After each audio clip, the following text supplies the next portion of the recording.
అమ్మాయిల్లో కూడా అంగం ఉంటుంది. అబ్బాయిలో ఎలా అంగం ఉంటుంది, అలాగే అమ్మాయిలో గూడా ఉంటుంది. ఈ ఫ్యాక్ట్ మీకు తెలుసా? ఇదొక అన్‌నోన్ ఫ్యాక్ట్. దీని గురించి ఈ వీడియో మొత్తం జూడండి మీరు. మీకు తెలుస్తుంది. ఈ వీడియోలో నేను చెప్పబోతున్నాను అసలు అమ్మాయిలో మూడెలా వస్తుంది? మూడొస్తే ఎలా తెలుస్తుంది? అబ్బాయిలకు మూడొస్తుందంటే అబ్బాయిలు ఏం జేస్తారు?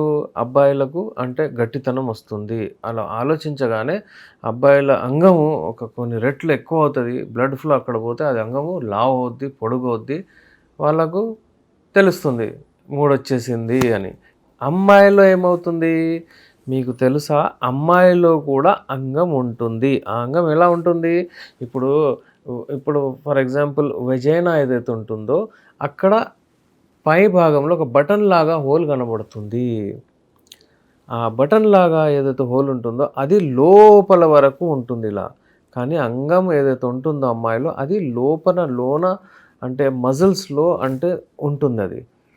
అంత చిన్నగుంటుంది. మరీ అంత పెద్దగుండదు అబ్బాయిలో ఉన్నట్టు, పురుషుల్లో ఉన్నట్టు చిన్నగుంటుంది. కానీ ఇది గూడా ఎరెక్ట్ ఒస్తది. ఇది గూడా గట్టిగా పడతది. బ్లడ్ సర్క్యులేషన్ ఇందులో గూడా దూసుకెళ్తది. ఎప్పుడైతే వాళ్ళకు కోరికలొస్తాయో, ఎప్పుడైతే వాళ్ళకు థాట్స్ ఒస్తాయో, ఎప్పుడైతే వాళ్ళు రతి క్రీడలో పార్టిసిపేట్ అవ్వాలని అనుకుంటారో, ఆ సమయంలో అది గూడా ఎరెక్ట్ అవుతుంది. అంటే గట్టిగా అవుతుంది.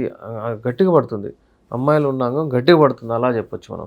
దాని పేరేంటంటే క్లైటోరిస్ అని ఇచ్చారక్కడ. అక్కడ బటన్‌లాగా కనిపిస్తుంది. కానీ లోపల వరకు ఉంటుందది. ఇంకా బ్లడ్ సర్క్యులేషన్ వచ్చి అది కూడా 10 రెట్లు లావు అవుతుంది. ఇది ఒక ఫ్యాక్ట్ ఎవరికీ తెలీదు.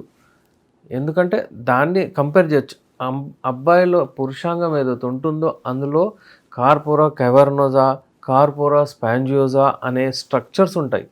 ఈ బ్లడ్ వెసల్స్ ఏవైతే ఉంటాయో గింజల్లాగా ఎప్పుడైతే బ్లడ్ దూసుకెళ్ళి అందులో వెళ్తుందో అప్పుడు వెళ్ళినప్పుడు అది ఉబ్బుతాయి. ఉబ్బిన వలన ఎరెక్ట్ అవుతుందది. ఎరెక్టైల్ టిష్యూస్ అంటారు. ఈ ఎరెక్టైల్ టిష్యూస్ అక్కడ కూడా ఉంటాయి అమ్మాయిలో లోపల. అవి ఉండేదే 3 జగల.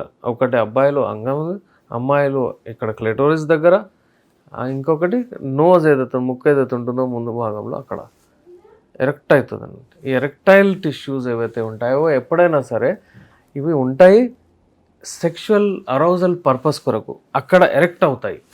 అది రిలేటెడ్ టు బ్రెయిన్. ఇప్పుడు అమ్మాయిని చూశారు, లేకపోతే రతి క్రీడలో పార్టిసిపేట్ అవ్వాలని ఆలోచించారు. అప్పుడు మీ మైండ్ నుంచి సిగ్నల్ వెళ్తుంది అంగం దగ్గరికి వయా నర్వ్స్. ఏమని? ఎరెక్ట్ అవ్వమని. గట్టిగా అవ్వగానే ఏమవుతుంది? గట్టిగా అవ్వగానే వాళ్ళకు ఒక అవగాహన వస్తుంది. ఏంటంటే ఇప్పుడు కలవాలి అన్నట్టు ఒక రకమైన డిసిషన్కి వస్తారు వాళ్ళు కలవాలని. సేమ్ థింగ్ అమ్మాయిలు కూడా అవుతుంది. అమ్మాయిలకు కూడా ఎరెక్ట్ అయిపోతుంది అక్కడ గట్టిగా అక్కడ ఆ భాగంలో ఏదైతే విజయన ఏదైతే ఉంటుందో అమ్మాయిలకు యోని ఏదైతే ఉంటుందో ఆ భాగంలో వాళ్ళకు వేడి ఎక్కువైపోతుంది. అక్కడ బ్లడ్ సర్క్యులేషన్ ఎక్కువ 10 రెట్లు ఎక్కువ పోతుంది. దానివలన అంగం అదైతే లోపల ఏదైతే క్లెటోరిస్ ఉంటుందో ఏదైతే ఫీమేల్ ఆర్గన్ ఏదైతే ఉంటుందో అది ఎరెక్ట్ అవుతుంది. అందుకే ఎప్పుడైతే సర్విక్స్ ద్వారా అంటే విజయన లోపల యోనిలోకి ఎప్పుడైతే అంగాన్ని ప్రవేశిస్తారో ఈ పై భాగంలో ఇది మొత్తం లావు ఉంటుంది. ఇది ఒక లావ్ అయిపోతుంది. అంటే అక్కడ 10 రెట్లు ఎక్కువ టైట్ అయిపోతుంది అక్కడ అంగం. దానివలన ఏమవుతుందంటే ఈ ఎరెక్టైల్ టిష్యూస్ ఏవైతే ఉంటాయో అవి కూడా చాలా ఎరెక్ట్ అయిపోతున్నాయి. అక్కడ బ్లడ్ వెజల్స్ కూడా వెళ్తున్న వలన వాళ్ళకి సెన్సేషన్స్ వస్తాయి. ఎప్పుడైతే అక్కడ టచ్ చేస్తారో అక్కడ ఇప్పుడు అంగం ప్రవేశించిన తర్వాత ర్యాపిడ్ చేస్తారో వాళ్ళకు ఒక రకమైన విపరీతంగా వాళ్ళకు సెన్సేషన్స్ వస్తాయి. అక్కడ నర్వ్ సప్లై కూడా ఎక్కువగా ఉంటుంది. ఎలా అంగంలో ఎలా నర్వ్ సప్లై ఉంటుంది, బుల్లెట్ ఉంటుంది కదా ముంగట ఎలా ఉంటుంది, ఇప్పుడు చూడండి ఇలా కంపేర్ చేయొచ్చు. బుల్లెట్ ఏదైతే ఉంటుందో ముంగట గ్లాన్స్ అంటారు కదా అంగానికి, అలాగే ఇక్కడ క్లెటోరిస్ ఉంటుంది. అక్కడ ఎక్కువగా అక్కడ నర్వ్ సప్లై కూడా ఉంటుంది, బ్లడ్ సప్లై కూడా ఉంటుంది. సో మీరు కంపేర్ చేసుకుంటే ఇలా ఉంటుంది. కానీ ఆడవాళ్ళలో ఎప్పుడైనా సరే అన్నీ దాచి ఉంటాయి, బయటికి కనబడవు. వాళ్ళ మనసు, వాళ్ళ ఫీలింగ్సు, మనం అర్థం చేసుకోలేము. అలాగే నేచురల్లీ వాళ్ళకు లోపలనే ఇచ్చాడు అన్నీ. అసలు కనబడదు. అలాగే ఇది కూడా ఏదైతే అంగం ఉంటుందో ఆడవాళ్ళలో అది కనబడదు. క్లైటోరిస్‌కి మీరు గ్లాన్స్‌కి చేశారు. అక్కడ నర్వ్ సప్లై ఎక్కువ ఉంటుంది. అక్కడ టచ్ చేస్తే, అక్కడ ముద్దు పెడితే, అక్కడ లిక్ చేస్తే వాళ్ళకు విపరీతమైన ఆనందం వస్తుంది. ఆర్గాజం వరకు కూడా వెళ్ళిపోతారు వారు. ఈ ఆర్గాజం ఏముంటుంది అంటే భావి ప్రాప్తి. భావి ప్రాప్తి చెందాలంటే ఇవి ప్రాసెస్. డైరెక్ట్ భావి ప్రాప్తి రాదు. ఈ ప్రాసెస్ ఉంటుంది.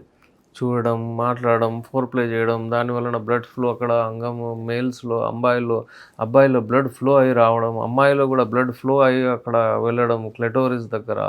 అమ్మాయిలో ఏదైతే ఎరెక్ట్ ఉంటదో అక్కడ గట్టిగా అవ్వడము, ఇక్కడ అబ్బాయిలో గట్టిగా అవ్వడము. దాని తర్వాత వీళ్ళు ఎప్పుడైతే కలుస్తారో, ఎప్పుడైతే రాబడి చేస్తారో, ఎప్పుడైతే వాళ్ళు టచ్ చేస్తారో, ఎప్పుడైతే వాళ్ళు కలుస్తారో, ఆ సమయంలో స్ట్రోక్స్ కొడతారో దాని తర్వాత వీర్యం వెళ్ళి అక్కడ కూడా డిశ్చార్జ్ అవుతది. ఇక్కడ కూడా డిశ్చార్జ్ అవుతది. వాళ్ళకి కూడా భావ్యప్రాప్తి వస్తది. వీళ్ళకి కూడా భావ్యప్రాప్తి వస్తది.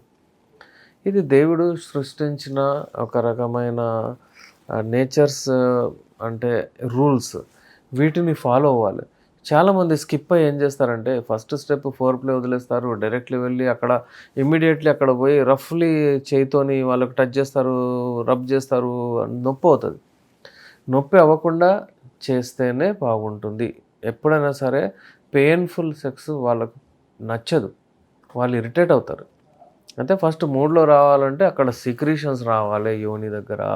అక్కడ సిక్రీషన్స్ అంటే ఏవైతే ఆహ్, సీక్రీషన్స్ ఉంటాయో అవి అక్కడ మాయిస్ట్ చేస్తాయి. తడి చేస్తాయి. అక్కడ వేలేసినా, అంగం వేసినా, అదేసినా వాళ్ళకి ఏమి నొప్పి రాదు. ఇంకా వాళ్ళకు ఒక రకమైన టేస్ట్ వస్తుంది. ఇంకా వాళ్ళకి చేయాలనిపిస్తుంది. ఇలాంటి మరి అప్డేట్స్ కొరకు మరిన్ని మీకు ఇన్ఫర్మేషన్ కొరకు చూస్తుండండి మా ఛానల్. నేను మీ డాక్టర్ ఎస్.ఆర్. రెహమాన్, ఎండి యునాని, నాంపల్లి, హైదరాబాద్ నుంచి.